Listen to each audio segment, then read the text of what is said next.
popular series ng Netflix One Piece live action, bumida ang 20 years old Mexican actor na si Iñaki Godoy.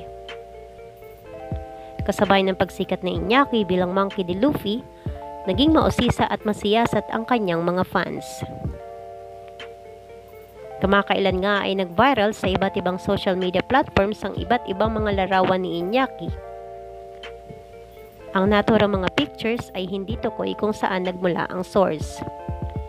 Kung ito ba ay bago pa lamang o lumang mga litrato na ni Iñaki. Sa larawan makikita si Iñaki na nasa loob ng isang sasakyan na tila ba may malaswang ginagawa. Agad naman itong nag-viral at sari-sari nga ang mga naging komento ng mga netizen.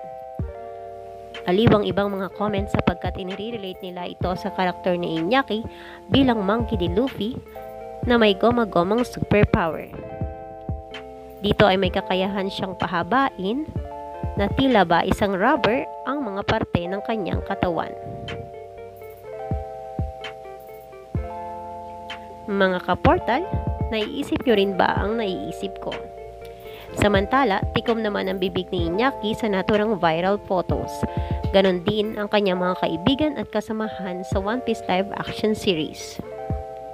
Mga kaportal, narito ang viral photos na ikinagulat ng kanyang mga fans.